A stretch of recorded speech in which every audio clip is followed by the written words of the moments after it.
Buckets. That's the name of my boat. Buckets.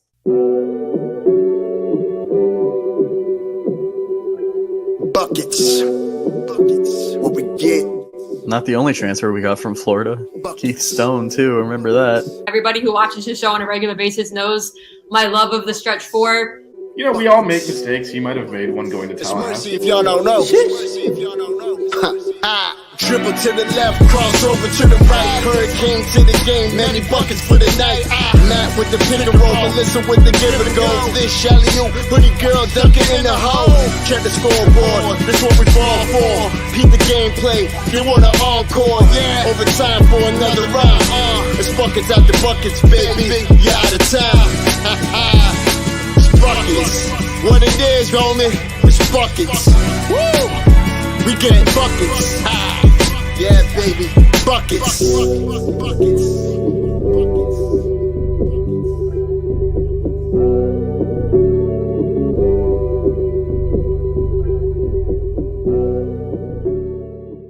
I have no shame. I know. That's the problem. You guys are awesome.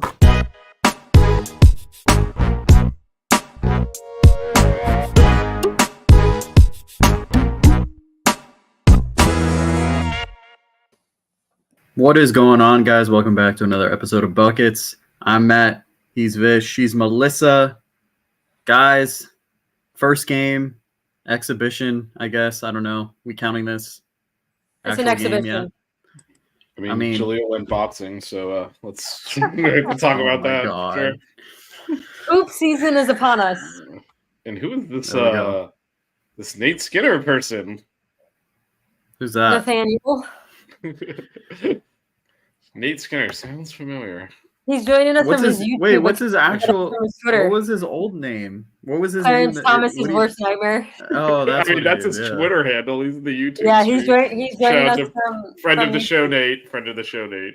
Yeah, So, yeah, been on the show. He was on our show. he has the OG show, which I thought was a quite awesome episode. I enjoyed doing that. Nate We and I got- relied on this. Yeah, he What did. was making. We're gonna get into the breakdown of the exhibition game. If anyone here is watching and wanting a women's exhibition breakdown, we're actually gonna be doing that on Sunday, live from the team store. So there will be more details on that. Just check out buckets_canes. We'll let y'all know. But before we get into breakdown of the game, we have a few things we need to show off first. Well, you want to start with We do? your updates? Well, I do. She does. Yeah, He does. yeah. We, I was as gonna a say, we. what do you mean we? She always uses the royal we when she just wants to I like to draw attention include you herself. guys, Let's but pretend like we have a say. Then you so- voted for this, Matt, so I have no sympathy for you. So a few things. One, if you haven't noticed, if you're a usual viewer, I don't know if you're listening to this on the pod version, you won't know, but I've actually redone my background. It was time for a little revamp. The shoe shelf is gone. It's actually to my right here off camera. But I've gotten some new photos. I'm awaiting some new photos, hence the pieces of paper that are on the wall. But pretty much all of this side has stayed the same. I actually moved my Final Four photo over here. It's this side that has changed. So you'll see there was supposed to be a picture of me and Polk Kane from You Heard Pod, but for whatever reason, it didn't get included in my Amazon photo order. So I have a spot saved for him. But then we've got me and Max from Maxed Out on Flow rocking my hoodies from AboutTheFans.com. We've got me and Shelton. If you guys are football regulars, Shelton is the awesome fan that gets in full gear for every game. Me and Amon Richards. And then me and Vish from the Cal game after the win, which was awesome. And then we move on to one of my favorite teams ever, the 2012-2013 Miami Hurricanes, ACC champions, Sweet 16. Probably would have gone further if it wasn't for, illness. Saving a spot for Coach Cullup up here because you've got Coach L and Coach Meyer. You got the Final Four stuff, ticket, pennant, Cam McGusty card, Shane Larkin bobble, and then the most important thing, the Kenny Kaji photo. Signed. We're hoping it's actually from him. But yeah, that's... There was a certificate of authenticity in there, and There I is gotta a say, certificate of authenticity. I gotta that- say, the levels. Who's forging a Kenny Kaji signature? I am more sure that's the real thing than anything else. that is signed on the internet. Because like, who in their right mind Yep. would be like, I'm gonna make money on bootleg Kenny Kanji signatures? I mean, But look, we got the Shane Larkin bobble, and then you can't really see this, but I've got a cool little Sebastian thingy hanging out. Little pop. All right. We did go to the team store before the game, and just to show off, because why not? I did get the current hoodie I'm wearing, but in black. she did need And another then- hoodie. You know, these sometimes the I went temperature Vish- dips into I the went high Vish mode and 70s, bought and you a gotta hat. bundle up. I bought a hat because I've been wearing backwards hats lately, and this one has Miami written on the back. We want that, and then I got another long sleeve shirt. But yeah, there's that. But if anyone, most importantly, if anyone has been following the Buckets Twitter over the last day or so, I posted a picture of these new, I guess, team shoes that the players got that Darian Rogers posted on her Instagram. This is the photo I posted, and I tagged the women's basketball account and was like, "Hey, this size, thanks very much." And if everyone's been watching this from last year, I had a little thing about the practice shorts, which I eventually got. So this morning, we received a DM on the Buckets account from Coach Page, friend of the show, that asked what my shoe size was. And so we got in contact, and one of the staffers came up to me with this backpack. Well, there was some coordination with the There was some coaches. coordination, but eventually we met, and I was handed this backpack, which really At nice the backpack. men's game today. Yeah. Yeah, at the game today. All right. So I opened the backpack. All right. And the first thing that's in it is this awesome hat. And if you look, the little dots are actually hurricanes. All right. Really nice hat. Just saying. And then I go and I pull the hat out, and then this is what I see on the inside. Can you see that? It just says Hardens. All right. So I'm there having a heart attack, and Vish is laughing at me. I mean, I'm always laughing at her, so that's not indicative of anything. Look at the nice box. All right. So at this point, I'm like, holy shit, are these the shoes? Because it's only been 24 hours. Last year, it took like a full year to get the shorts. Well, in Coach Meyer's defense, you just didn't pick them up. Yeah, it's true. She They were tagged there. me. No, They were there. I'm going to preface this by saying that I was literally just joking around about the shoes. I wasn't expecting to get anything.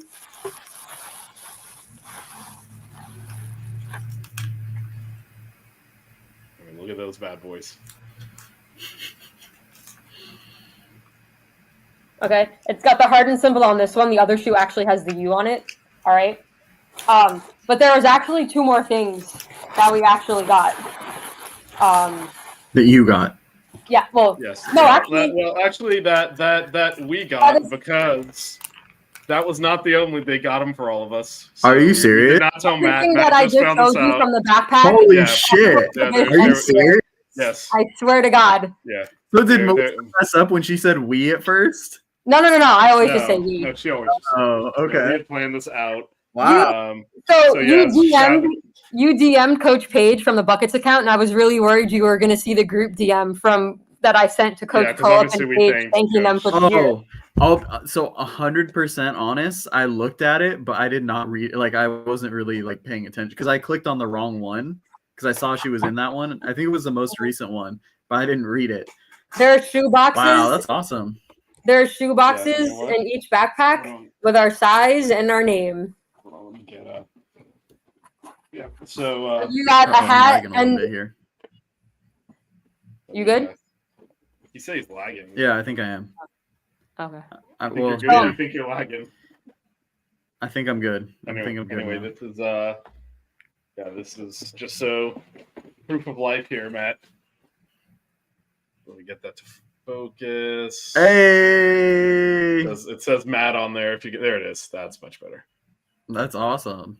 So that'll be headed your That's way. so cool. That's really So- cool of him. And in full honesty, openness here, Coach Page DM'd the Buckets account early this morning. I was not awake. Vish answered it, and they were Vish and Matt and our Buckets group text separately were talking about me getting hooked up with gear, and Matt could not have been more happier for me to get these shoes. So Well, Matt wanted me to mess with you, but I refused. yeah, well, no, Matt wanted to No, delete everything. no. I didn't want you to mess with her. I wanted you to surprise her. Come on. Yeah. So Not mess with her. Sure. no, Sure. Matt was like, "Oh, I wonder if we're gonna get stuff too," but he's like, "That doesn't really matter because Melissa deserves it." Blah blah blah. So when we got these 3 backpacks and I realized that we all had stuff, I was very excited, and Vish was immediately like, "Don't tell Matt. Let's surprise him on the show." That's awesome. So I appreciate we were like, you guys and the coaches as well making that happen. That's awesome. so when you guys laugh at me talking about merch online and tagging people, you're welcome. So Matt, you didn't get the shorts, but you got the shoes. Shout out, coach. So, like, insane thanks to Coach Cullop and the rest of the coaching staff and the staffer. What was her name? Ariel, I think, that messaged us and called me to come find us and brought the bags up to where we were sitting. Like, we appreciate it so much for the gear. We don't do this for the gear. We do this because we love the program and want to cover it. But the shoes are a nice touch. So thank you so much. And Matt, I can't wait for you to get these. Dude, we're gonna take some sick photos with all Like, the gear. when you get the package, you need to like film yourself opening the shoes. Oh, you guys, I'll just come get it. Like when No, I come no, down there. No. We're not waiting for you to You don't have get to here. You need mail to get it. the stuff sooner than later, unless you're coming in like the next month. You're coming. No, We're that's sending it not to you. happening. Season's sending about it to to you. start. Yeah. No, we'll send it because we got other crap to send you too. So What? yeah, we brought it all to San Francisco and then someone didn't show up. Yeah, sorry. But Matt, you got your very own pair. Did you try them on yet? I have not. You should. So it's super interesting how they work. The inside is like a soft, like, how do you describe it? I don't even know if I can wear these though. These are The inside has this one has the ibis on the inside. these are Yeah. team issued. I'm thinking These these kinda are need the to- player only shoes. I'm pretty sure they are. I think you can't buy those, so I don't know that I want to scuff them up or anything. I wanted to post about them as soon as I got them, but I didn't want to ruin the surprise for you. They're cool, man. Yeah, I don't know if I can wear those though. I might have to display them somewhere. I mean, yeah. These are insane. Well, I mean, I said I was gonna wear my James, and I have them in 2 different colorways, and I've never worn them.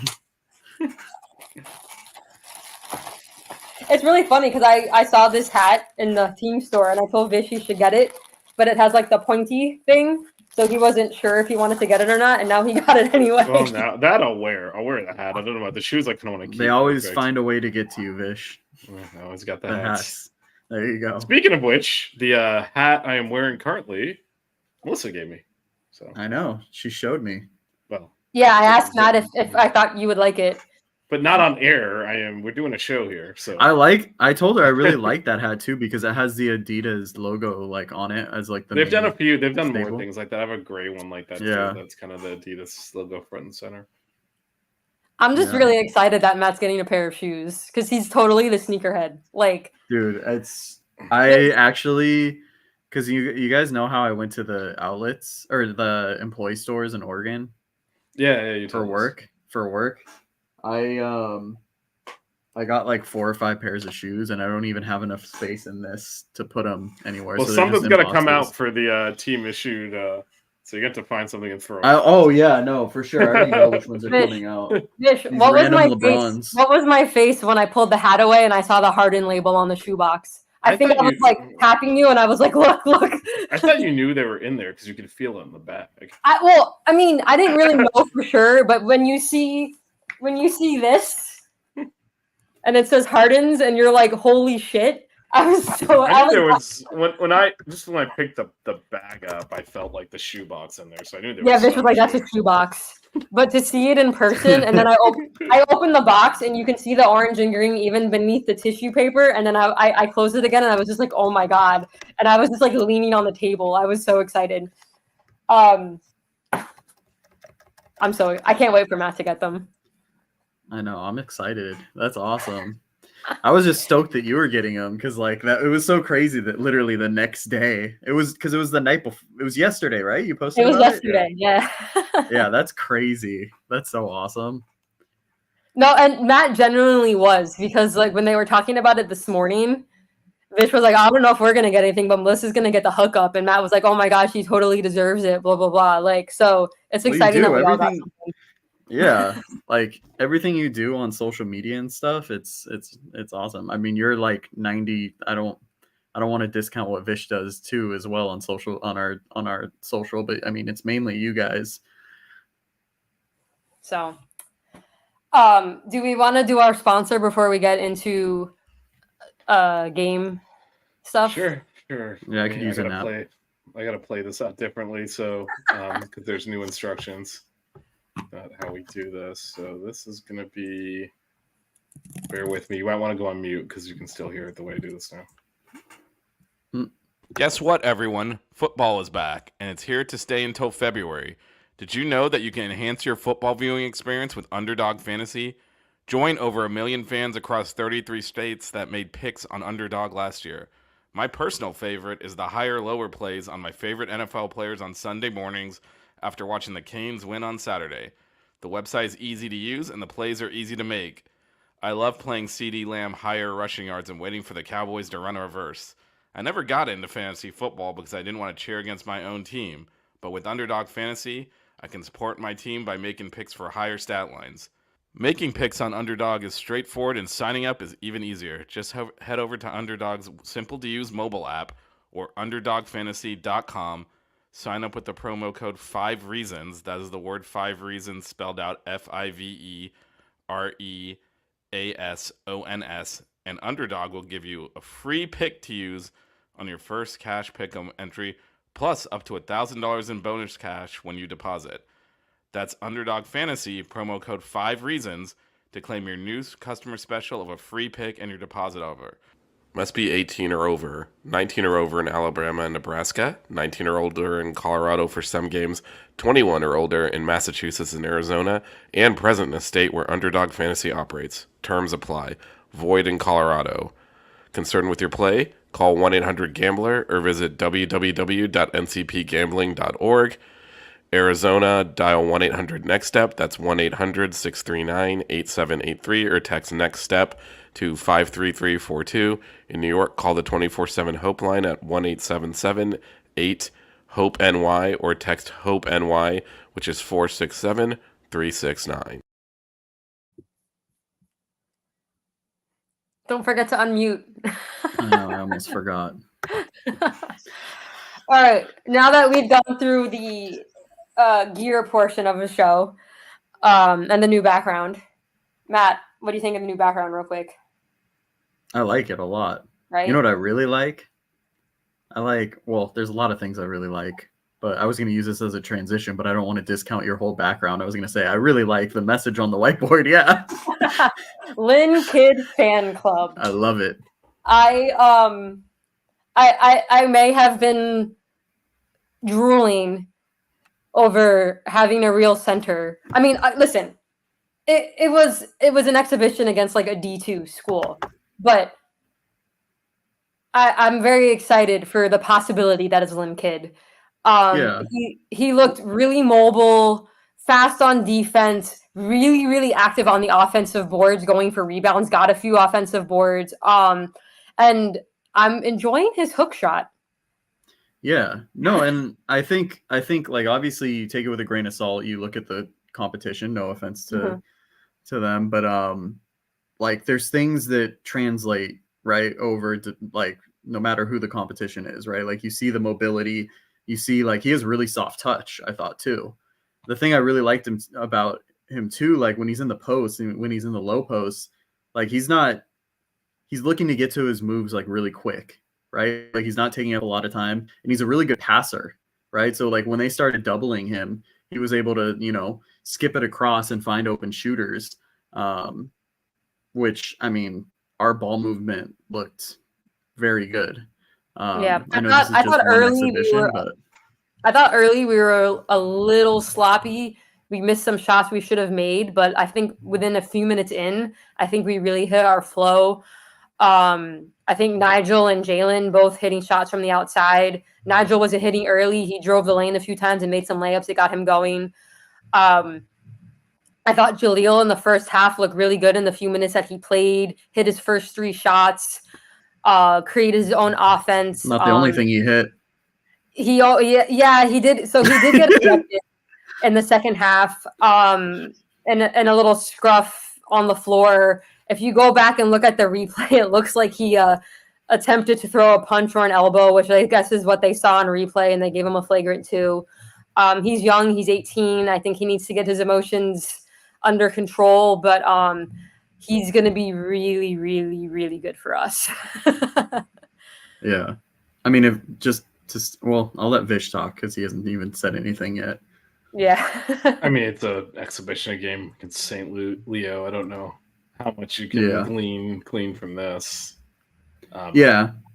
I mean, it was cool to see Jaleel, like, from the jump, like you saw, the versatility in his scoring ability, right? Like he scores on a tough mid-range, like double clutch shot. That's what he was known for, making these tough shots. You saw his athletic ability with that finish, right? Like he kind of clutched it midair, was able to stay in midair for a while. And then that step through that he had with his offhand. But yeah, so, I mean, it's exciting, but obviously, and take it with a grain of salt. I like that he just went straight to being him right away. I know obviously the competition and blah, blah, blah, but it's different when you're stepping out into the floor in your first college game. And you like to see the team doing what they're supposed to be doing against lesser competition. They didn't really play with their food. I think they did get a little lazy on defense in the second half because we were up big, but they did what they were supposed to do. And that's what I like to see. It was an interest. So to preface, Kyrie Huey's out indefinitely because of hand surgery, and Matthew Cleveland is out because of an upper body injury. So the starting lineup was Nigel, Jalen Blackman, AJ Stanton-McCray, Brandon Johnson, and Lynn Kidd.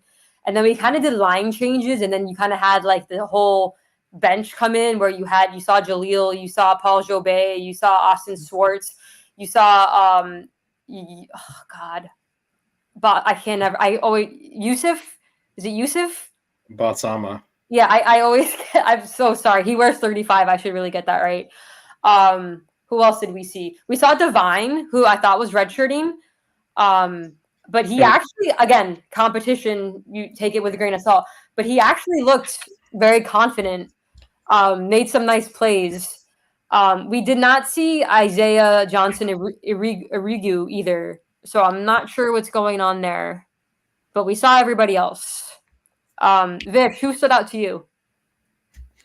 Yeah, I thought Jobé had I think he looked a lot more mentally ready to play than he did last year when we kind of rushed him out there because of injuries. Your boy.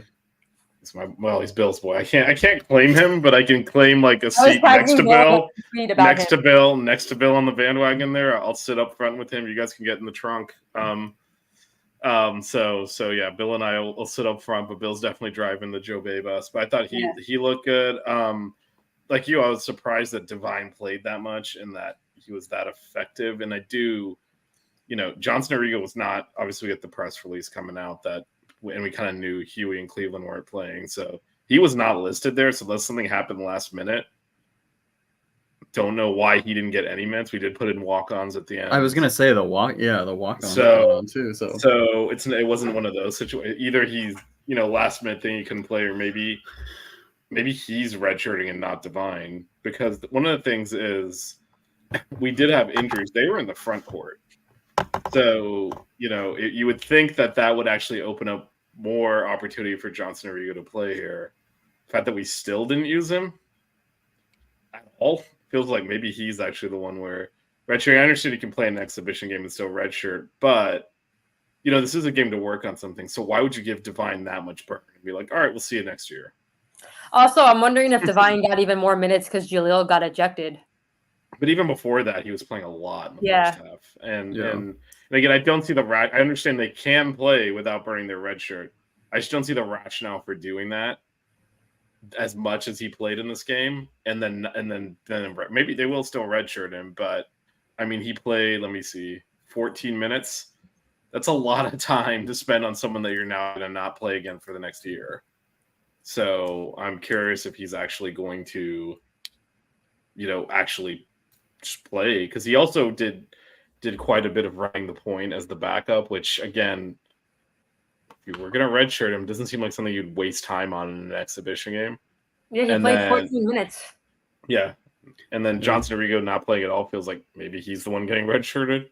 I don't know. That was my He kind of made some really impressive passes too, especially for a freshman. And I think for him, I think for him, like obviously when you play a better team, it's going to be a lot more difficult. But he does defend well, or at least with effort. So you could see him certainly coming in. Someone's in, because obviously, like, you got Nigel, you got Jalen Blackman, you got Jaleel Bethea. There's not a lot of guard minutes there. So we're really talking about if you're playing a real team, do you even want probably two of those guys on the court pretty much at all time. So there's not really many minutes there behind them, but if someone gets into foul trouble, if you need to rotate someone in, certainly someone that can play some defense is a good option there. So I think he might actually be, might actually play this year. And I actually have a feeling, unless something happened with Johnson Arrigo that he could not play, this feels an awful lot like something you would do if you're redshirting someone. Like, there's no point in getting him minutes and getting work with these kids on the court because, he's not going to play with them. So that was the thing that kind of surprised me was that we saw Divine and not Johnson Arrigo. I thought it would be the other way around. Yeah. Here's a stat line for you. 16 points, 6 of 8 from the field, 2 of 2 from 3. 3 rebounds and an assist, no turnovers, 2 blocks, 1 steal in 19 minutes. Paul Jobé. Vicious boy. Yeah. Let's go. I mean, again, it's so the competition was terrible. So I think He Yeah, played with some when he was driving though. He was playing with some confidence and he he was played very with more- physical. Used yeah, his body. He played with more confidence. It didn't look like he was second guessing. His shot looked smooth. Again, the competition, take it with a grain of salt. But I was pleasantly surprised because he did not look like that last year. Again, I'm part of a Lynn Kidd fan club, so I'm just going to say Lynn Kidd, 16 points, 7 of 13 from the field, 2 of 3 from the free throw line, 9 rebounds, 5 defensive, 4 offensive. And my favorite stat, 1 personal foul. And that was in the second half. Yeah. Brandon Johnson, 8 points, 2 of 6, 4 for 4 from the line, 12 rebounds.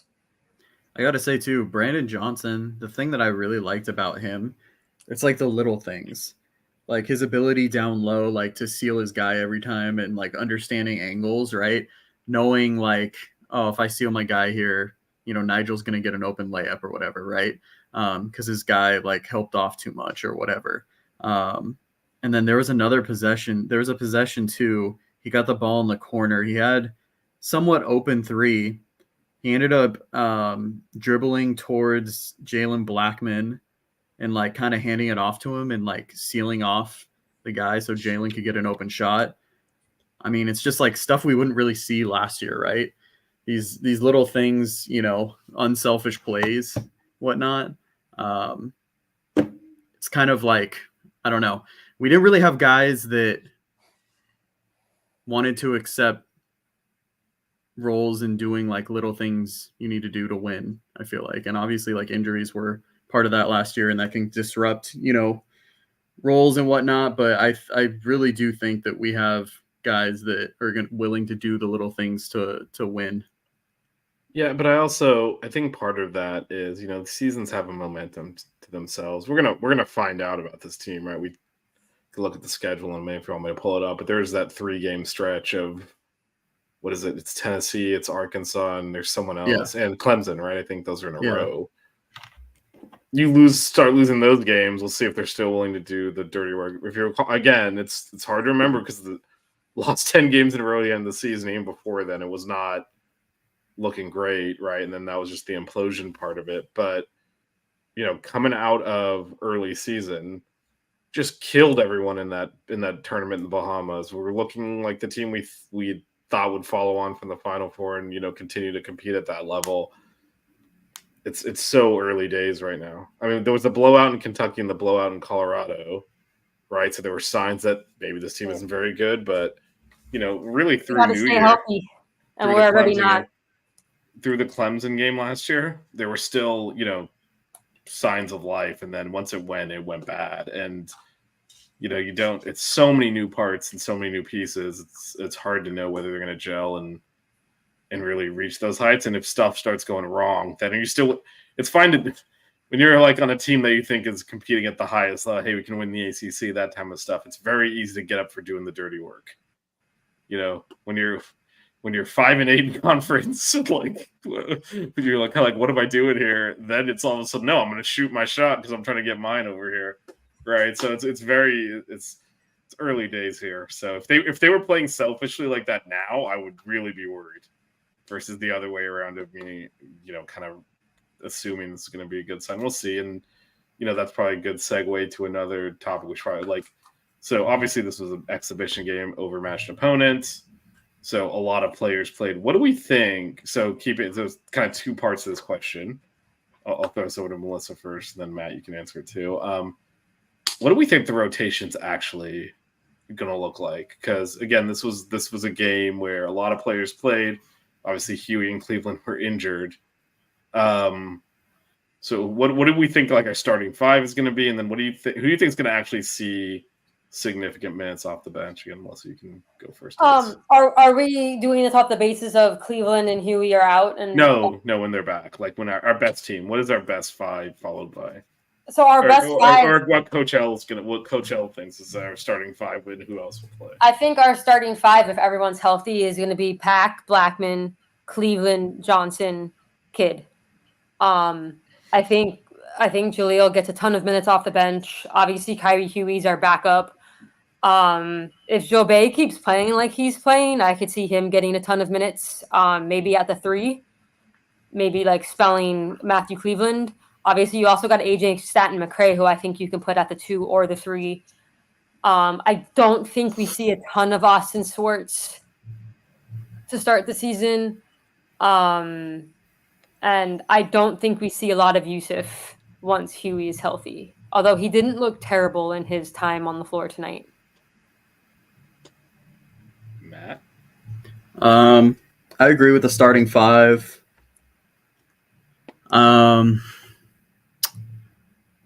I would go, I think Jaleel off the bench, Huey once he's healthy. I would give the edge to Staten McCray right now, just because I was super impressed with him on defense today. He was like all over the floor, in help side, whatnot. I don't know if you guys saw that block he had too, where he just like stood straight up and went vertical and just kind of grabbed the ball from the other guy. It was amazing. It was pretty impressive. I think that's like the 8 I would go. I mean, I don't know, how deep do we want to get with this?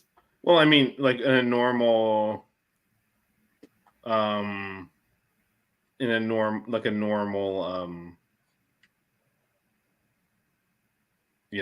just like what would your normal rotation look like with this? Like, assuming no foul trouble, obviously foul trouble or injuries, other players are going to play. I think Bethea, Huey, and Staten McCray are your 3 that round out your 8. And then I think you throw Jobay in there if he keeps playing like he played today. I don't think you see a lot of anybody else. I think Jobay is going to play a lot. And so it depends on, how healthy Matthew comes back, how many minutes. I'm curious to see so I kind of agree with the starting 5 for now. I think, let me see, by probably mid to late December, Jaleel's starting, and I think Jalen Blackman's going to come off the bench at that point. But I think we're going to see a lot more 3 guard then. But I think Jobay, I don't think you can keep Jobay off the court. And then I actually think Bothama is going to play a lot because I think Coach L wants to have actual bigs on the court, and we saw him in person. He's tall, he's big, he knows how to play around. Basically, one of the things that Melissa talked about having, it's not that Norwich has an actual center, is not like an actual center, it's that he doesn't play in a traditional way. And Lynn Kidd does. So you're getting those little things of, I can dump this into the low block and he can turn and shoot over the defender and, just dives to the basket and does those little things that centers do that was not Norwich Had's game. His was basically completely different, which is one of the reasons we're a pain in the ass to play against.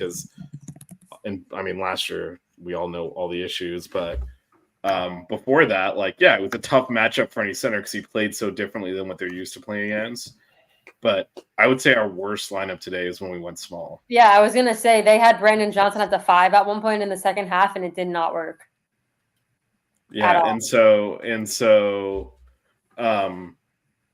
I think we are going to want bigs on the court. I don't think we want to play small. I think Coach L's made that move. I think the reason he gets, again, it was a late ad, but I think the reason you get Bassam is to make sure you have enough bigs to run out there. So now, Huey's injured, but Huey was also, he's a backup, right? But Lynn Kidd, we talked about this when we got him, has never been a 35-minute a game player. He's always so someone's got to take those minutes. I don't think the answer is like Brandon Johnson at center. Well, not while Huey is out. When Huey comes back, then we have to see what he can do. Also, Canes Cat Heat, Joe Bay isn't taking Huey's minutes. They play 2 different positions. So I'll just leave that there. But I think we see Yusuf in time on the court. Bassama is not that hard to say. Bassama, I think we see him early this season because like you said, Coach wants a big, and it didn't look. Also Johnson was on the floor with a lot of the second team guys too. So I don't know how that would work if you throw in the starters plus Jaleel off the bench. I don't know, but once Huey comes back, Joe Bacon. Anyway, once Huey comes back, it'll be interesting to see what he can do, because obviously it's a step up in competition from Idaho State as well. So I do think, I know Melissa Gaynor, I do think Joe Bay will get some minutes at the 4 because we're going to try and we're going to have to, eventually we're going to shorten the rotation and some guys aren't going to get out there. But if you really kind of look across the team, last year we had 0 size. I think he might get some minutes at the 4 as long as Lynn Kidd is also out there. So you have that Matthew Cleveland was playing the 4 last year too. Yeah, Matthew Cleveland was, and we don't, and I'd rather have Joe Bay play the 4 than Matthew Cleveland. So I think, because otherwise, as Melissa scowls, who's backing up Brandon Johnson?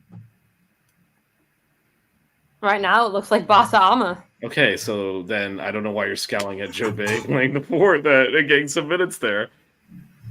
So, because I think that's your answer. Because I think, especially without Kyrie Huey, Bassama is also the backup 5.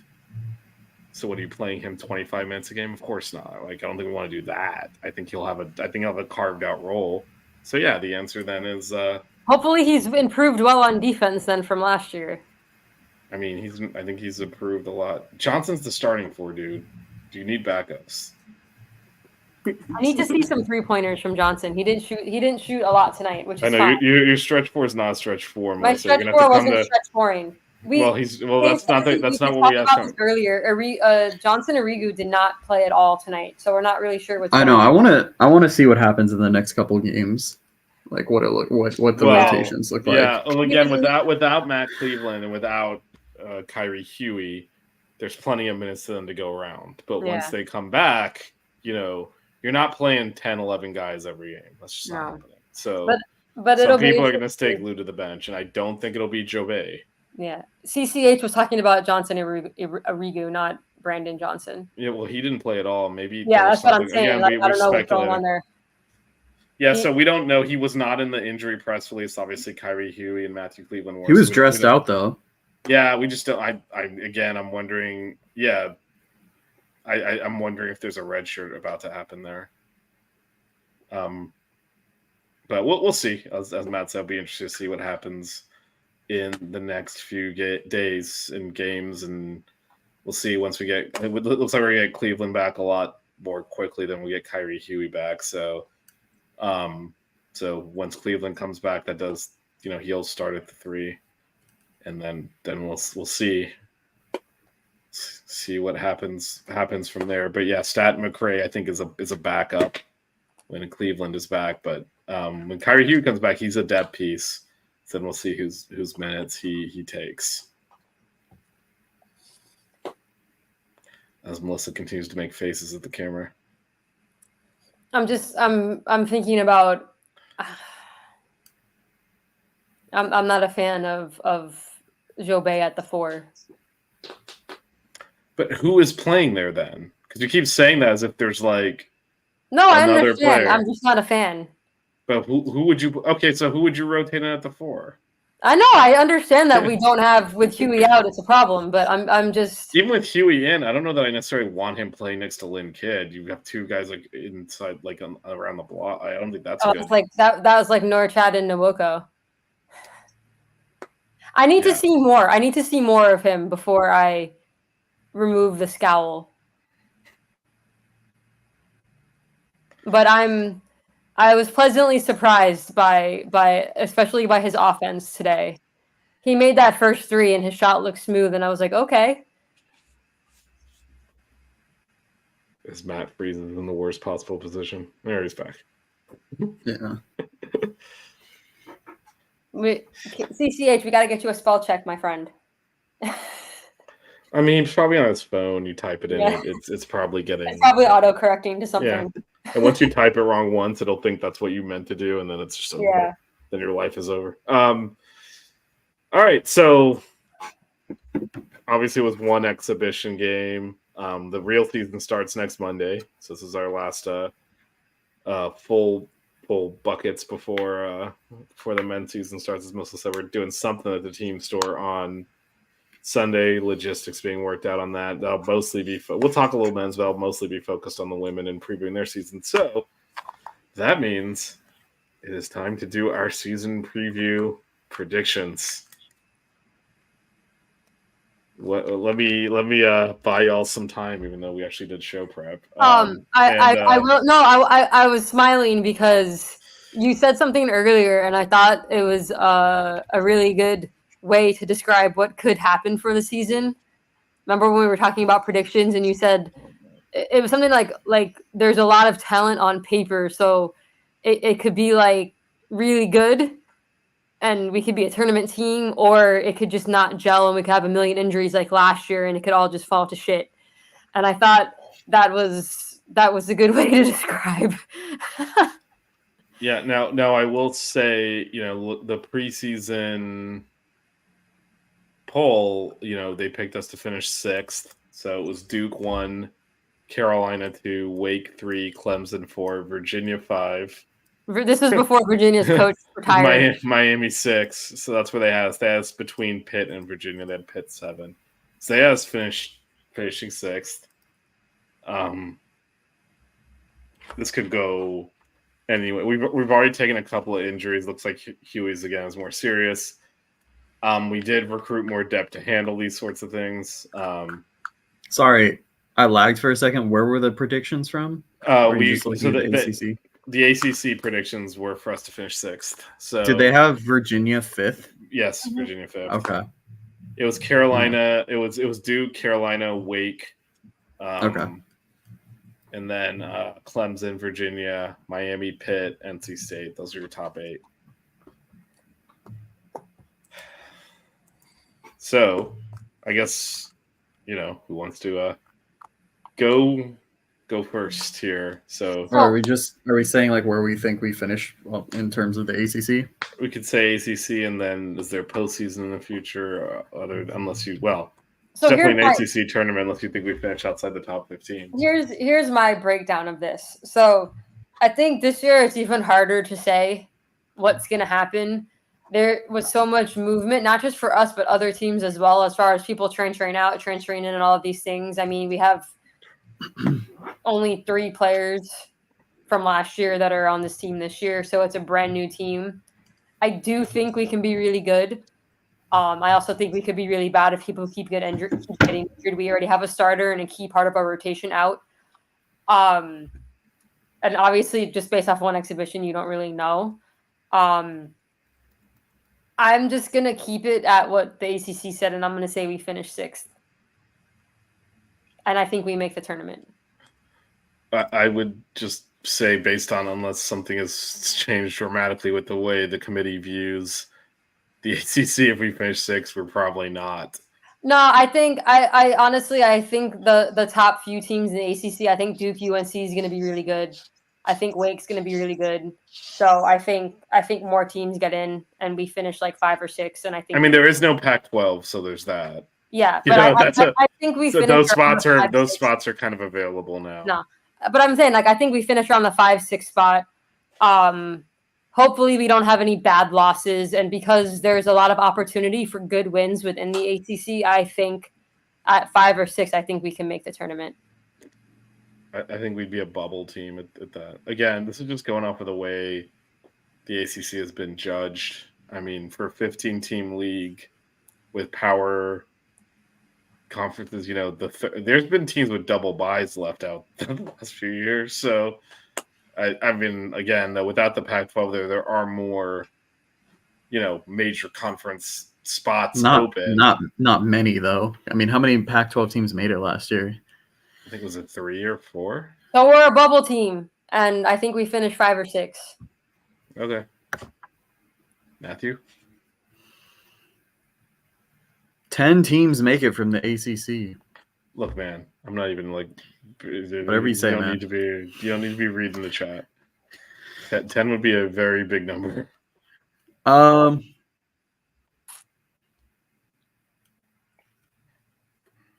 I am gonna go.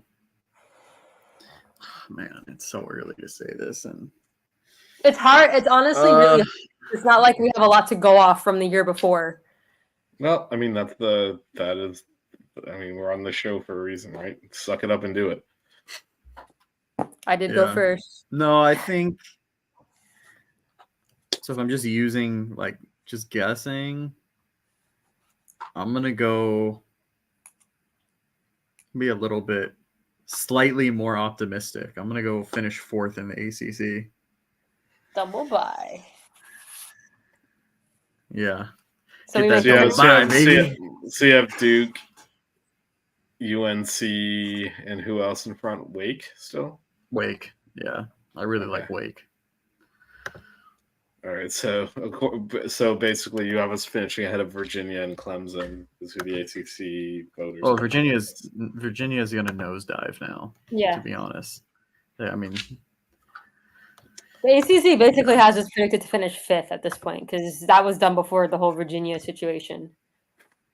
It's the same team that they thought. I guess. Well, one of their players has already entered the transfer portal, hasn't he? Yeah, Jalen Worley. No, okay, I know who that guy is. I think he fit with what they wanted to do. I don't think a single voter.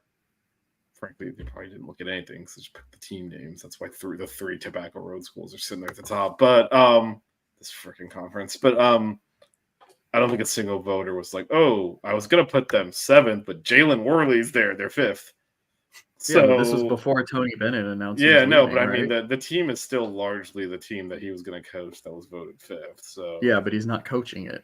Yeah, that's a huge thing. I know. Coach will step down right now. What do you think this team would finish like? Well, I'll tell you, difference. I haven't done my prediction. I think they could. I would say the ceiling is 3 and the floor is 13 or 14. This could go really bad. And let me explain why. So first of all, it's a lot of similar pieces. So you have to figure out how to get them on the court together.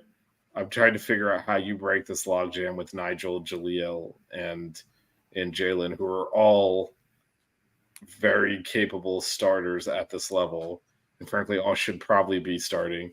You can't just play the 3 of them because Matthew Cleveland is absolutely going to start. So I don't, it's not the answer is not we'll go 3 guards, and no, that's not the answer. Yeah, Matthew Cleveland at the 4.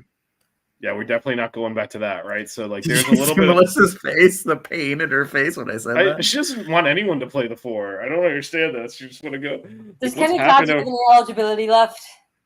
Oh, I thought you were gonna say, does he have like a kid or something? I mean, he was what 28 when he was in school here. So how old is he? He's probably older than us, Melissa. What was this guy? I'm in this photo back there. He's not even the best stretch 4 in the so- history of the program. So this could go Anyways. horror. We'll revisit that in Mount Rushmore, but so I wouldn't insult Tim James by saying Kenny's better. Okay, I wouldn't you do better that. not. You better not. I would not do that. You better not, because he liberated Iraq. He'll come for you. Yeah. So I mean, I could see how this goes really poorly. If we do not get the mix right, we spent a lot of time talking about the rotation, not figuring out how to piece it together, right? And you think about when you get Huey back, how do you even work him in?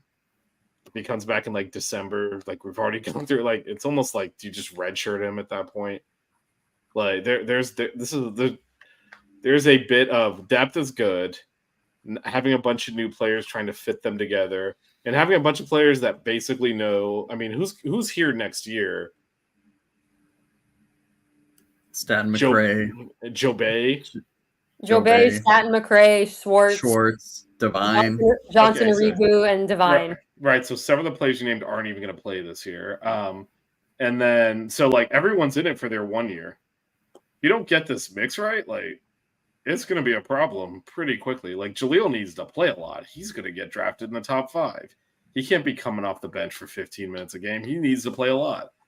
Jalen Blackman transferred here to play and get his name up there. Nigel's in his last year. He needs to get drafted. Right. All these guys need playing time. Coach L's got to figure all that out. And if he does successfully, the talent is there, right? To elevate the program into a top 5 in the ACC, finish top 3, top 4. If it goes, I mean, I am a little bit gun shy after the. I mean, look, we can talk about the players from last year's team a lot, and you know, certainly there were effort and attitude issues. The Dodgers have won the World Series. Thank you, Melissa. And so Go Dodgers! Yay! Weren't they down 6-0 at one point? I don't know. We're doing hoops. We're doing a show here. Sorry, I hate the Yankees, so I was very excited about that. We're doing a show here. So I mean, let's be real. We can criticize the players off last year's team all we want. Coach L also lost the team. He completely lost them, and so that is also a possibility. It's not outside the realm of possibilities. I think we're going to land somewhere in the middle, in like 6th or 7th, and I don't think we're going to make the tournament, to be honest. So we kind of have levels of each. Matt thinks we make it. I think we're a bubble team and make it, and Vish says no. Well, Vish I just was picked. the one that said we mean, were that's going to what win my- the ACC last year. Yeah, I mean, I'm just looking at this and I'm saying, if this was not our team, what would Mhm. I think of it? Well, like last year, I hope that the opposite happens. We'll see. Again, I'm looking at. We have a center that's never played 30 minutes a game. He's an ACC starting center. Obviously, he's started multiple programs. Mhm. The ACC Multiple ACC programs. Yeah, how this is- many minutes did he play tonight? By the way, 23. I forgot to. Did he really? 23. That's what he averaged last season, isn't it? No, it's something like. Well, he right didn't around- play a lot of the end of the second half, though. That's Coach true. subbed everybody out. Brandon Johnson played 30, and Nigel Pack played 33. So Brandon Johnson and Nigel Pack were the only ones that played over 30. So yeah, he averaged 23.2 minutes a game last year.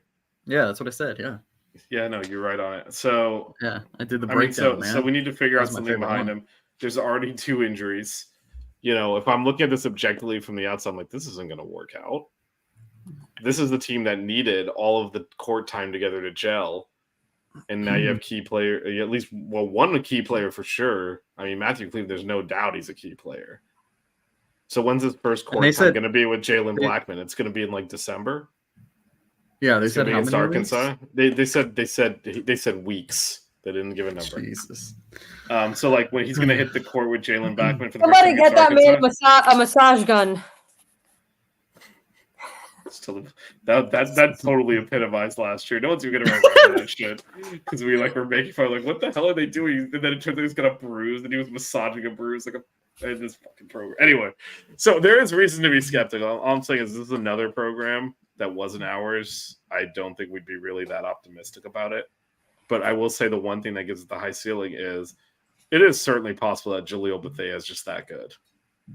Right? I mean, you saw flashes of that today before he got thrown out. Gets thrown out of an exhibition first game. Like, seriously, what is happening on this He's a campus? fucking dog. If we can get a little bit more time out of Lynn Kidd, like if he can give us like 28, 29 minutes instead of like 20, 22 minutes, I think that'll be helpful. Obviously, we need to see them against better competition, but I'm already a fan. So, Lynn Kidd, I apologize for making fun of you last year. It depends. Of course, you should have. He's over JTech, but it depends on I don't know what if he's as effective playing 30 minutes, right? Not Yeah, everyone. well, yeah, we got to see. We'll see. What How a center duo that Virginia Tech had last year. Bo Peep and, Yeah. and a guy named Lynn.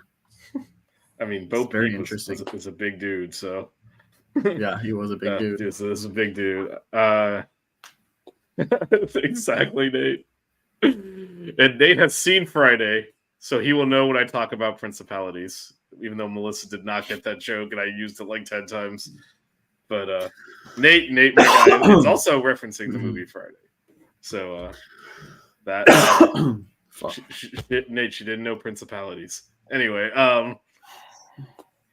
yeah. So I do think the reason for optimism is all kind of wrapped up in Nigel's one of the best shooters in the country.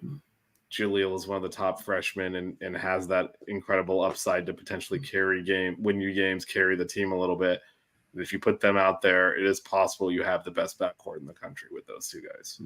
And that can be enough to elevate the team. But again, Coach L's got a tough coaching job to make this all work.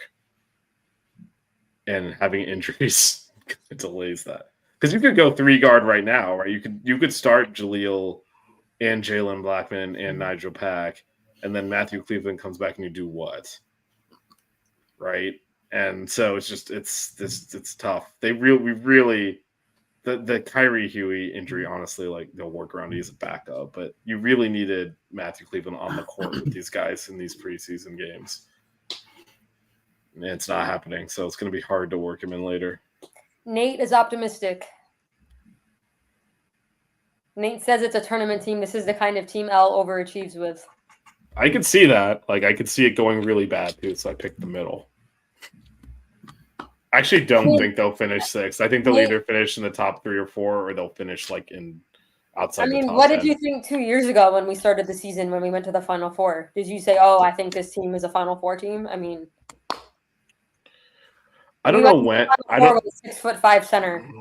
I don't know when I realized how good they were. I don't think it was in the preseason.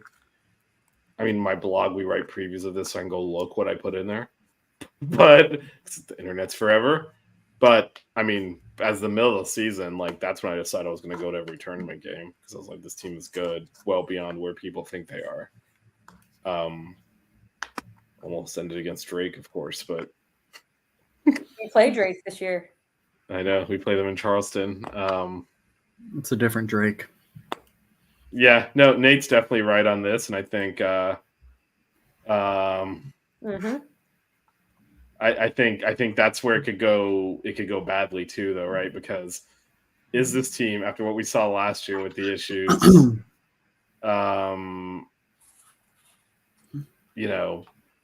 if the out of conference goes rough. Are they going to be able to play through that and do well in ACC? Players are going to fall apart. Remember 3 years ago, at this point, the Elite A team out of conference lost to Dayton. Got killed by Bama. Got killed by Dayton. These were all blowouts. They did not look competitive, and they dug deep and pulled it out. But the Bama one was even worse. They lost by like what? It was like 36 or something. Those were all in consecutive. I think it was Bama and then someone else. What was that? ESPN? Yeah, whatever it was. Yeah, didn't we play like North Texas too or something? And it was that was like a Thanksgiving tournament. All I know is I was cooking a turkey and watching Dayton beat the shit out of us. And I'm like, what am I watching? Yeah, I just remember, and I was like, who the fuck is this Mustafa guy? Did he even play in that game? Yeah, I'm pretty sure. Look it up. I'll look it up. Melissa doesn't just know. Anyway, she has box scores memorized. All right, so just to recap, and we'll kind of move to the next. No, I slide. just have what you say on this pod memorized. Apparently, just so you can throw it in my face later. All right, so just to recap, Melissa, you've got the Canes finishing 5th and getting into the tournament, maybe a Barely. double-digit seed. Well, I mean, again, it's hard to rate where the ACC is 5th. Could get in comfortably, you know, as like an 8, 9, 10 sort of thing, or it could be bubble, but it's possible it gets in. Matt's a little bit more optimistic. Canes 4th, also into the tournament. I have them 6th, and just missing out. Go ahead. Mustafa had 11 points and he had 3 threes. So he smoked Jordan Miller then. I think he. for context on what happened in that game. You know what's so funny is a lot of these guys like transferred to other schools and are still playing. Like, is Mustafa out of eligibility? Or is he I still think in he's USA? still playing. Did he hit the but, portal like, again? Yeah, I don't know. Wasn't he in New Mexico or some shit? Where was he playing? That's where he played last year. Yeah. Did he transfer? Dang, he had 4 turnovers. That's awful for a guy that doesn't even dribble. Anyway, Say again how nice it was to see like a real center doing like real center things. And so I okay, so look, I understand there's some hard feelings here. I would just say traditional. I'm not. it was nice to see somebody that wasn't out there to stat pad. Yeah, he's a real one. He's not fake. And his hook shot was. I am not. Look, I get it. He went to Baylor. We're not happy with that. Feels Voldemort. feels a bit, you know, ungrateful.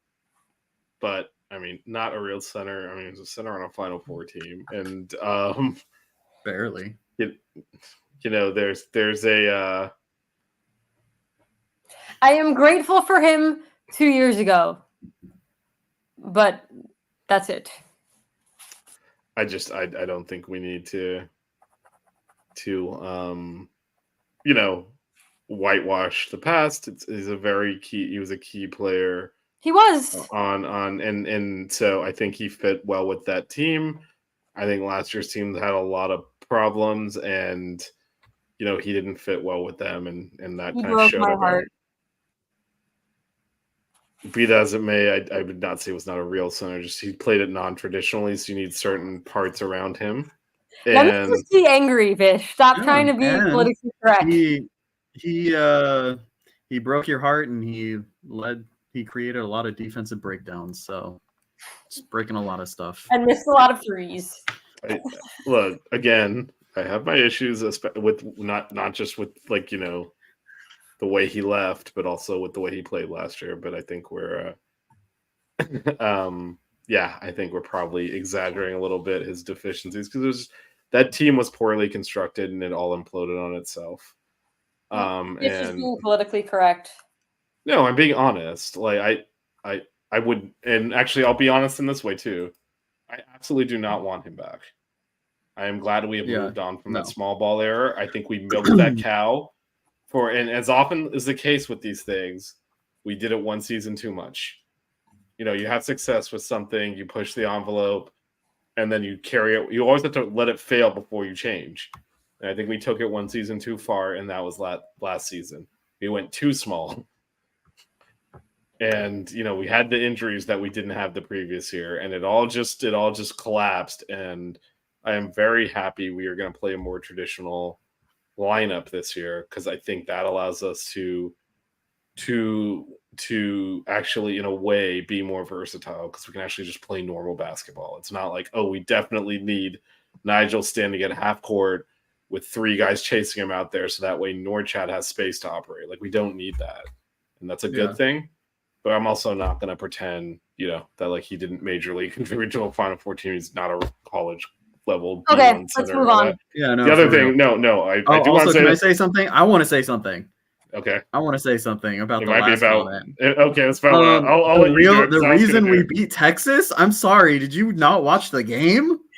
Jordan Miller. Jordan Miller didn't miss a What are you shot. talking Beat about? Christian Laettner in that game. I was about to say the What are same you thing. talking about, This dog? was like, can we move on? I was like, Damn. no, because I need to say something about this shit. Well, that was what I wanted to move on to. Like, this is such a. What the hell are you talking Yeah, about? no, sorry. My head was exploding. I'm like, Come Wooga. on, Wooga dog. was not even.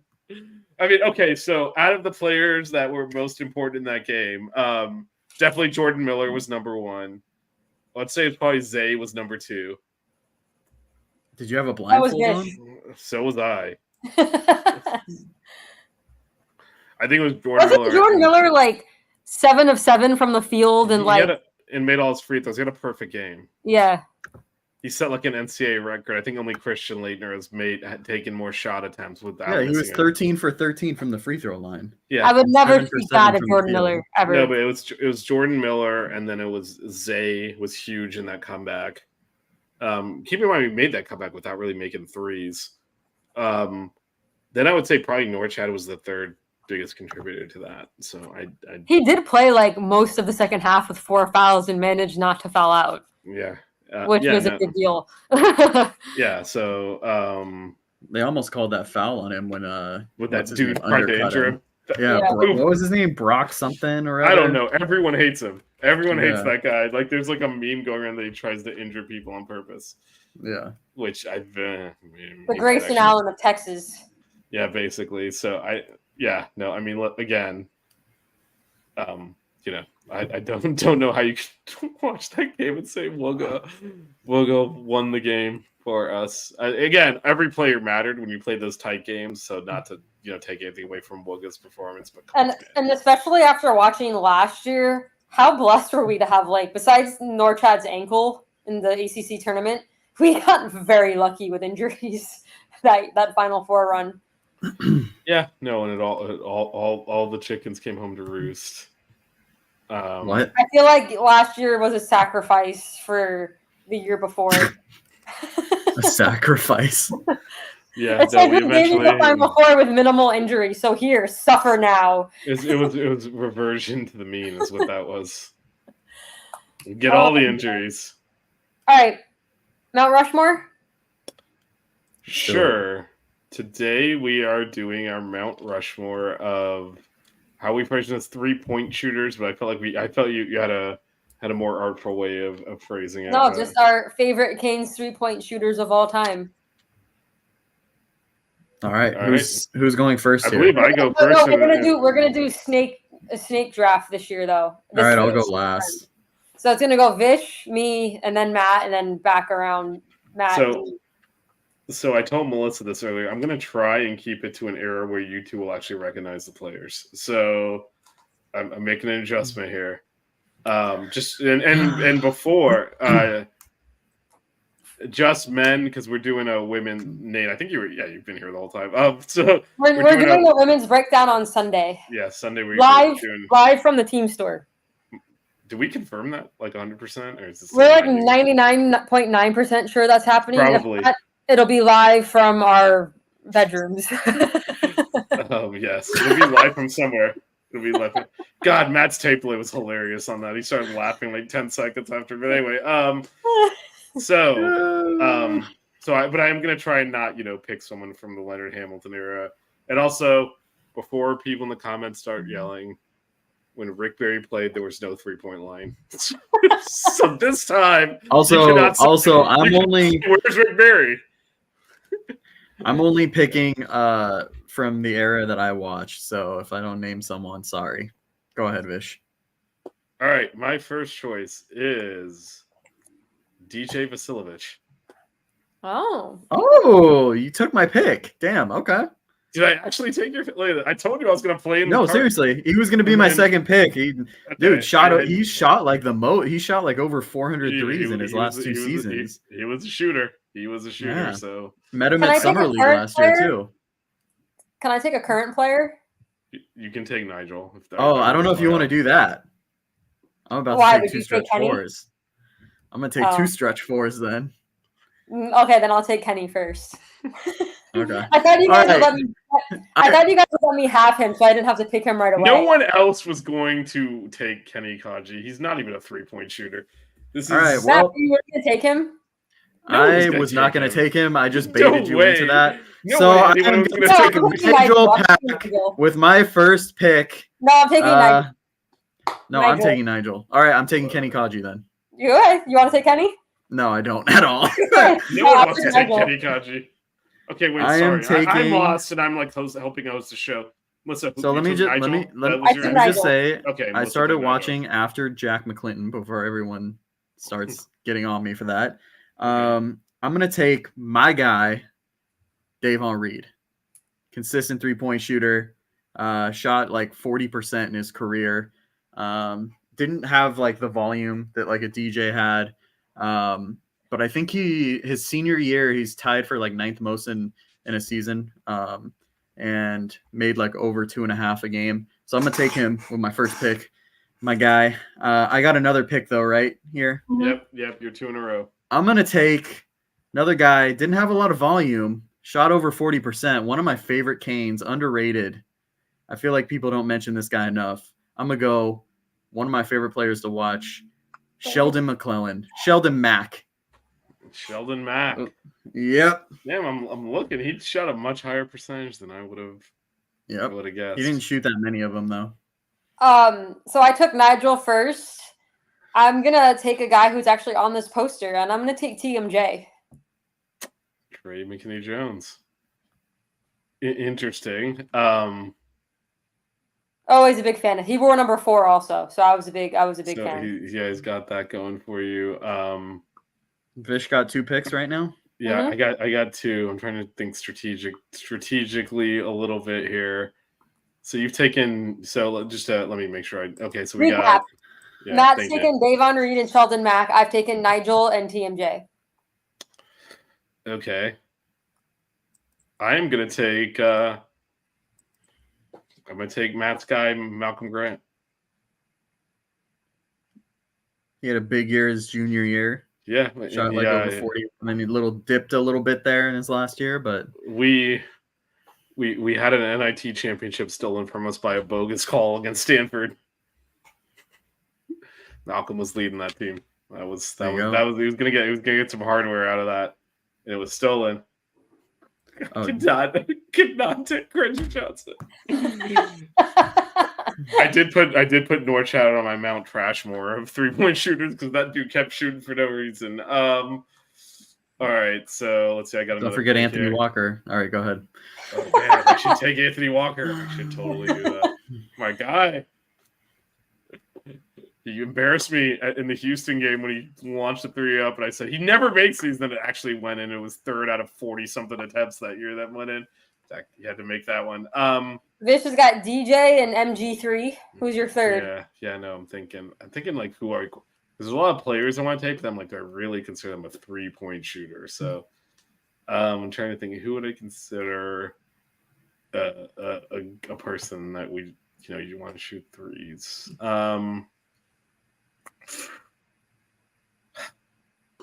This is tough. I just realized Matt took 2 players off the same team. Interesting. Bold strategy. Yeah. I mean, I'm looking at some of this stuff, and like Bruce Brown has a high percentage, but he's not really a 3-point. It's kind of hard. How do we define this? You know what? I'll go cop out. Whatever you want, man. All right. Well, I'm going Ryan Brown, so that's what I'm going with. There you go. Another high volume guy. Yeah. Don't bring up the percentages. Shoot. I remember when Ryan was a freshman and he got fouled on a 3 and made 3 free throws in a row to bring us to overtime. I forget what game it was, but big time. I'm gonna go ahead and take Jack. Jack fell, man. Yeah, he fell. So I get to pick my 2. Am I misremembering this? I might be misremembering. I trust Yep, Nate over Matt, my you own get brain. your last 2 picks. Okay, I'm gonna go with. Oh man,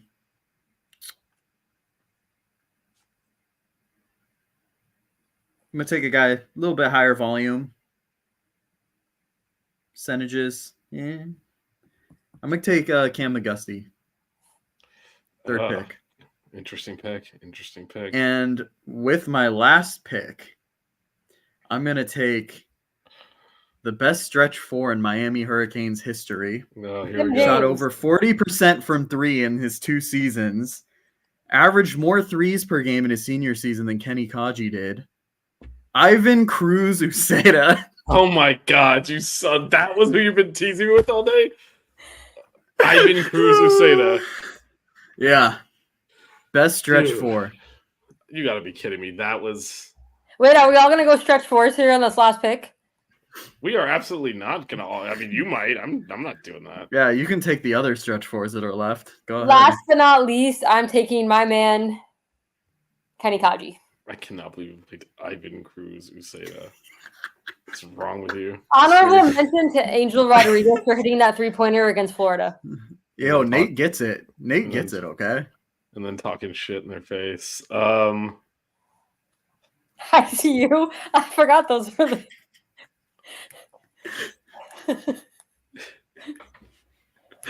Good God! Like some of these names were just like. All right, frickin' Vish, one A. more. So okay. Side So note, I reached out to him to get him on the show. no way. No, I wish I did. That'd be so If you sick. did, I would, as a jerk, just interview him in Spanish the whole time to exclude the two of you. Anyway, let's see. So actually, as another joke, I did notice because I was kind of looking through statistics that Keystone. not Keith Stone. Keith Stone is not the answer here. I But I looked did- at what his 3-point percentage was because I was going to take him, but it was like 17% or something. I'll tell you this. So in what year was this? 2013. I'm trying to get the right year here. This is the year. In 2014-15, my man Tanya Jakiri shot 100% from 3-point land. Wow. How many threes did he actually take? That is irrelevant to this discussion, and shooters shoot, they make their shots, so he took one. So I don't recall him Dang, making I a shot. I should have But- done that too. Eric Swope took one in all season and made it. Should have put him on the squad. Eric Swope. So I am going to go with a off the board here a little bit. I don't know. I guess he's considered a 3-point shooter, but I am going to go with the stretch 5. The long forgotten Sam Wardenberg, who I There you thought go. of doing him. carried a team. You know, I think one of the things that we've kind of lost is the because the team went to the Final Four the next year. That Elite Eight team, like the players that were on that team that left in the middle. You mentioned McGusty earlier, Wardenberg, Charlie Moore. They're kind of lost a little bit, like in our history. Even though that team was amazing, the second best team in school history, and like did all these incredible things. It's just like, I almost took Charlie Moore, man. yeah. It's like the next You year would though. pull up. It's like the next year, you know, kind of overshadows it so badly that you're like, you forget the guys that left that weren't, you know, Wardenberg, McGusty, and Charlie Moore in particular, that were not on the team the next year. So yeah, people don't remember those guys as fondly as they probably would have if we stunk the next few years after that. Oh my God, Melissa, look in the chat. What about Robert Height? Nate and I were students at the same What do time. you know about Robert Hyde? I love purposely- John Stratton will always I be I there. purposely did not go back to that era. Like Melissa doesn't even know who Robert Hyde Wait. is. I don't think. Would you like me to recap our choices? Yes. So Vish took DJ, MG3, Ryan Brown, and Sam Wardenberg. I took Nigel Pack, TMJ, Jack McClinton, and Kenny Kaji. And Matt took Davon Reed, Sheldon Mack, Cam McGusty, and Ivan Cruz Uceda. Yay. Robert Height was he, Guillermo Diaz, and Anthony Harris, who played a 3-guard lineup. No, there's no slander. Those are my guys. They're just before Melissa and Matt's time, really. So they No. weren't- They were there when I was a freshman. was that there? That was kind of that. What years did you? Oh, you missed the Perry Clark era. You missed like Joe Gordon and stuff. Okay. Yeah. No, I know Guillermo from my freshman year. Okay, so now I'm placing you. Okay, so you missed the real lean times, the Marcus Barnes. Mhm. And I'm proud of all of us for avoiding the Perry Clark era. You are ACC kids. Oh, you missed. So I purposely didn't go with Johnny Hemsley, who should have probably been on this list somewhere. But anyway, I kept it clean, kept it modern, so that Matt would know what I'm talking about. So you're welcome. And Rick Barry did not shoot 3-pointers. Just remember that. All right. Did not exist. Are we moving on to our last segment of the show? Yay! Wait, what is that? This.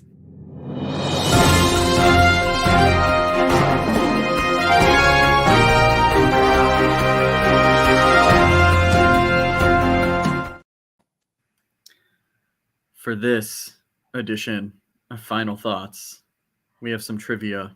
I forgot he was doing this. In this quest of trying to find the best 3-point shooters at Miami, I came across a random stat of most minutes played in a game. And my question to you guys, we'll go back and forth. Melissa, of course, gets to go first. If you guys can name the top 5, how do you even word this? Like most minutes played in a game, like the players that played the most minutes in a game. In a single game? In a single game. If you name, there's one guy in the top 5 that's listed twice. If you name him, you get 2 points. So I'm going to start with Jack McClinton. He is not on the list. Okay. Vish, your turn. Keith Stone. He is on the list at number 5. 47 minutes in a game against Virginia Tech. Virginia Tech. I knew Yep. that game. That Final score of 102 to I somehow 95. don't remember him playing it, but I was like a double overtime. There you go. So, And I Melissa. knew Matt's predilection for putting Keith Stone in everything, and that game going to double overtime. Like he must have. That was the game where he put up like a monster stat line. yeah, It's like his whole season averages went up because of that one game. exactly. That Melissa. was a mega performance. Davon 3 Reed. more names. No. Unfortunately, no. Vish. Isaiah Wong. No, he is not on the list. Melissa. Jordan Come on, Miller. Melissa. No, not on the list. Vish. Who else was on that crappy team that went to that Virginia Tech game? It's got to be someone else in that game than Keith Stone that played that many minutes. I know Zay put up a big stat line, so I thought it was him. Who else was on that horrible team?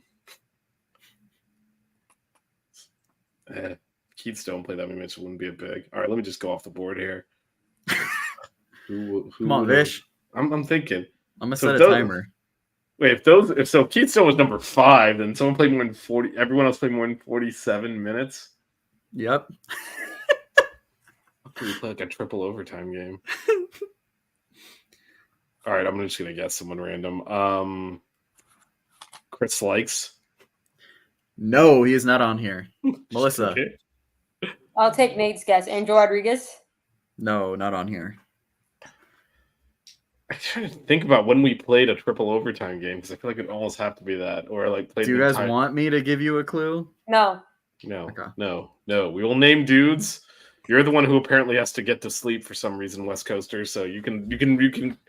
No, I'm willing to wait for this. It's good content. All right. Well, I mean, I do have a meeting at like 8 a.m., so we got to finish in the next 7.5 I'm hours. going All to right. watch So, that all one. right. So, it's my turn, right? Let me Yeah. go. It's gonna have to be guards, right? Because who else can? Shane Larkin. No. Melissa.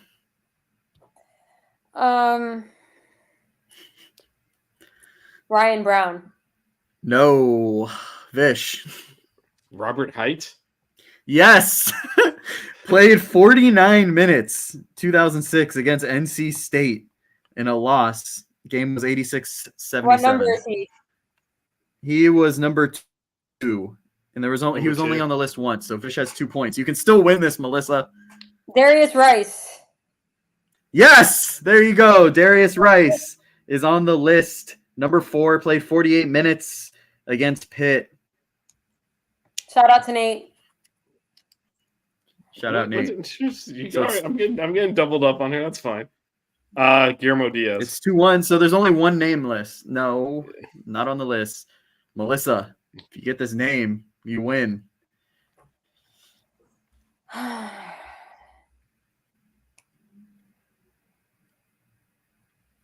Come on, Melissa. I'm thinking.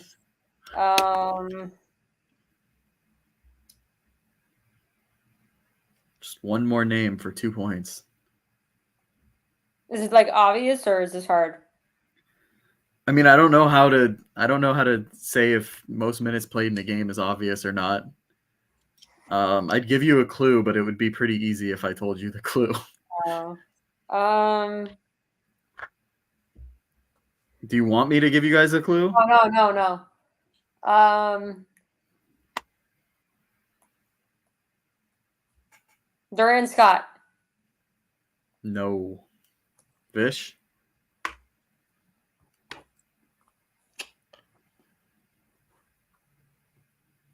think those awful Frank Hayes teams.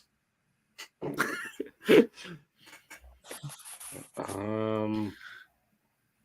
feel like there were teams that, like, we didn't have any subs because he recruited so poorly and we like ran out of players. Okay.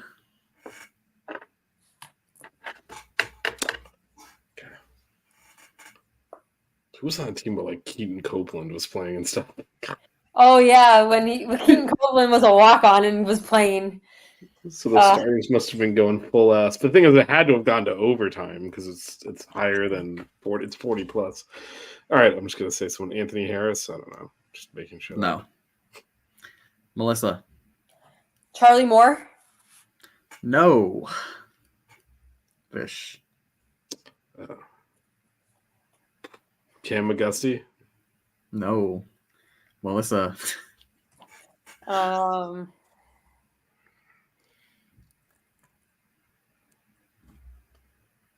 Can't wait for you to edit this, Vish.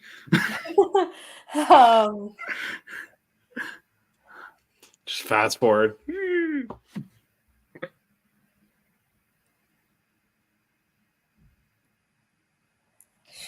I'm trying to think of like I was a season ticket holder forever. How come I can't remember any overtime games that we played?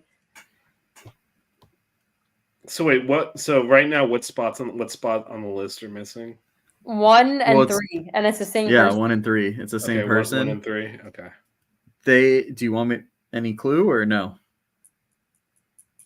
You Is want it me the to go with the clue Larinaga now? era? Give us that clue. Yeah, who was the coach? Give us the coach. Yes, it was the Larinaga Okay. era. Okay. Is that all the clue you want? The Yeah. only clue? Okay.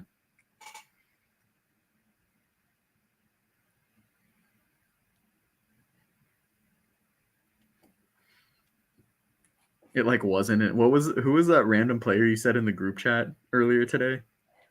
What, Armando Surratt? No. The Mavs player? Didn't you say some? Huh? You said that. You said the Mavs player. No, What, there was Devin George. That's a Laker. No. When we were talking, I don't know. Maybe I misunderstood. Never mind. Melissa.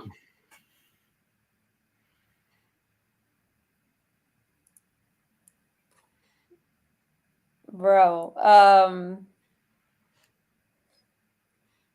Garius Adams. No, what a That's a pull! hell of a pull, though, man. That's a hell of a pull. So good. I respect the hustle, dog. Vish. I'm trying to think of bad teams where we only had like Ryan one Brown or two is players. incorrect. Melissa. What did he say? He said Ryan Brown. Ryan Brown. I said Ryan Brown already. Did you? It doesn't matter. Yeah. See, you should be writing it down like I am. It's gonna be a long list.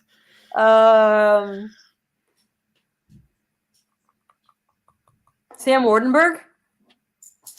That is incorrect. I don't think a big could play that many minutes. Jaquan Newton. Nope. Because we're talking about like 50 plus minutes, I think. Could we ever go into triple overtime and not sub someone? Bruce Brown. Nope.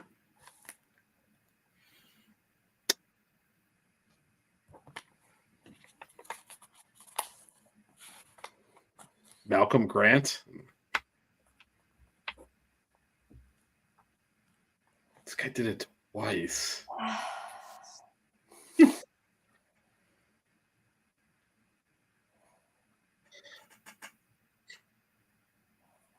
Yeah, Nate, I said Zay.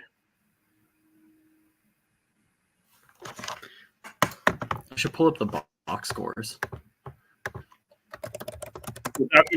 Melissa, is it too much of a hint? Matt, don't say anything. If he gives us the opponent without telling us the year or anything. Yeah, you can tell us the opponent. Well, it's two different games. Well, tell us of the first one. The opponent for the first game? Yeah. For the one that the player played the most minutes. Okay, the most minutes. Yeah, what was the opponent? It was Virginia. Wait, was it Virginia? Yeah.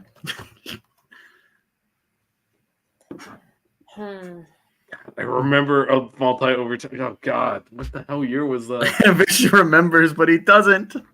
No, I don't remember. This is the problem. But I vaguely remember like a classic game against Virginia.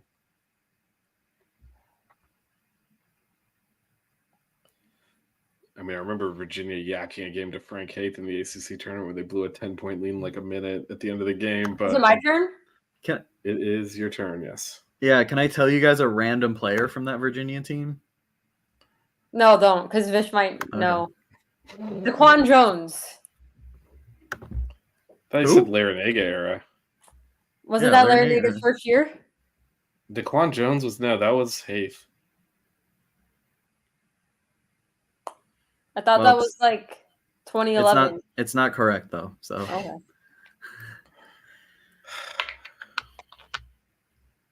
God, what was that multiple overtime? Oh, man.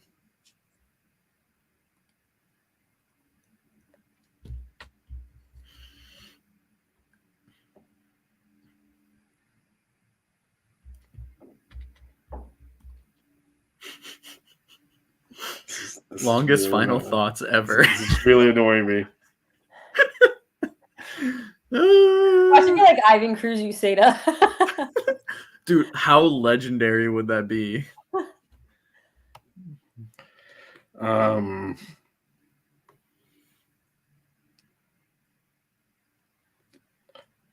I should have Melissa. Like, I'm gonna say a repeat. I'm sure. There was no class game that year, so I mean, this is wrong, but Lonnie Walker. Nope. Come on, Melissa.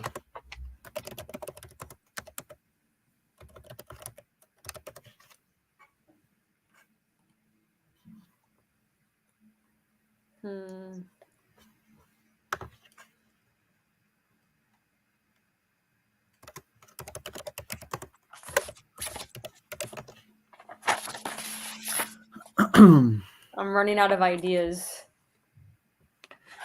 Well, he can up the hint factor here if you want. It's your turn, so you get first dibs on it. Who was the other game against? The third place or whatever.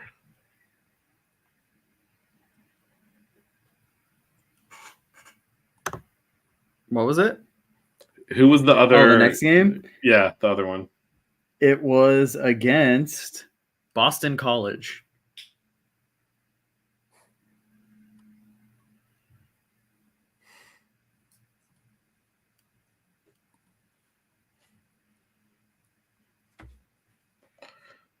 Do you want him to name a random dude off of the Boston College off the team? Virginia team? I thought was someone we might recognize, right? That's why you. What do you want, that. Melissa?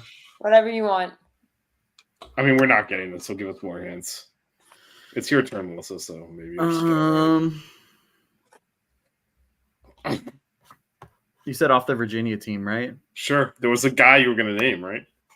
Yeah, just That because hit is not going to help me at all, but it's fine. It might if you remember the game. Then I it's from your era, so you might have been sitting in the crowd. What name should I go with here? I'll go with Landon Parentes. Doesn't help me at all. It doesn't. God, this is all running together for me, like the whole era. Do you want me to name another one? you want me to name another one? Go ahead. Malcolm Brogdon.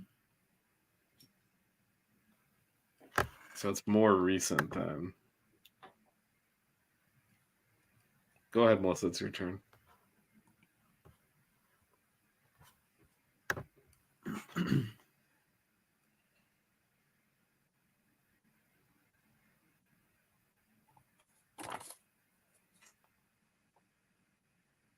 Nigel?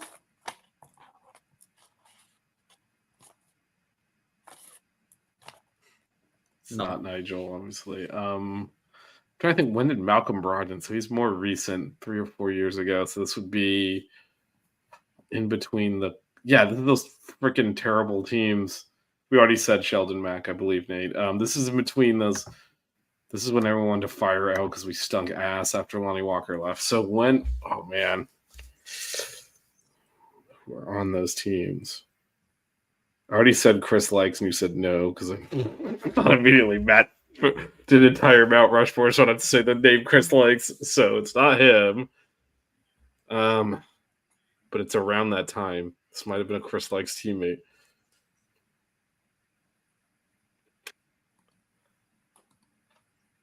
It wouldn't have been. Do you have all the names you guys have listed, Melissa?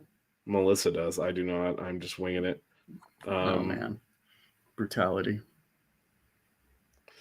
I've got Go my big or go home. She's got another guess. All right, let me say something so we can keep this moving. I might cut this whole thing out of the audio, to be honest. Like, it's brutal to listen back to. That's seriously, the goal. Final thoughts. I think I am just gonna cut this out of the audio. This is not usable. No one's gonna sit there and listen to us be like, name a guy. Nope, not that one for like fucking half an hour. I'm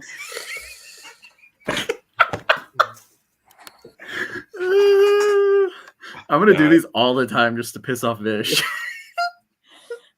Fish has to let you into the stream. Let's pick somebody. You just spent like 5 minutes thinking. I've spent like 30 She seconds. has it. That's why. She knows who it is. We're going to pretend we didn't see her looking at her second screen Googling. All right. No, I'll go with Nate's choice. I'm just looking at our old rosters to name people. That's cheating. I thought of doing that. There's no, I'm going to look up names. This is all right. I'll go with Nate's pick, Harlan Beverly, because you cheated. Anyway, all right, Nope. Just name it so we can get out of here. I don't know that's it, but it was just to look up guesses. Anthony Lawrence? No. Can you list all the names you guys have said? Yeah. We've said Garius Adams, Jack McClinton, Keystone, Davon Reed, Isaiah Wong, Jordan Miller, Chris Lake, Sam Mortenberg, Angel Rodriguez, Ryan Brown, Rob Height, Darius Rice, Guillermo Diaz, Charlie Moore,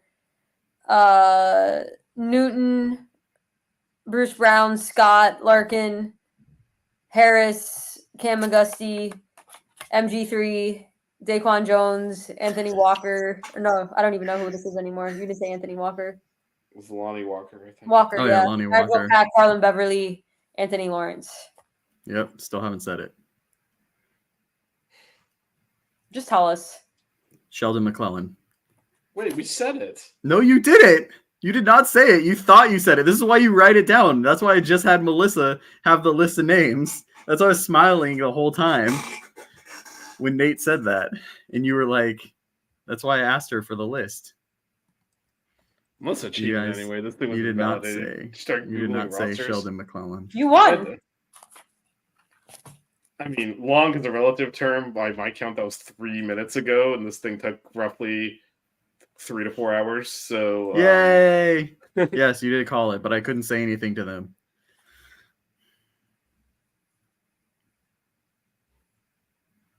Well, Yo. okay. Nice shirt, right? Swag. All right. That was way too long of a final thoughts. All right. once Don't again- worry. Next time I'm gonna have top 30 players with most steals in a game. Well, don't worry, Melissa would cheat ahead of time. So, Shout out to I just started looking at names at the end because it was taking too long. you Shout out cheated. to- You women's- cheated. Shout out to the women's basketball coaches for getting us swag packs, especially these shoes. Shout out. You guys are the best. Also, make sure you go out and vote. Yes, go vote. Important.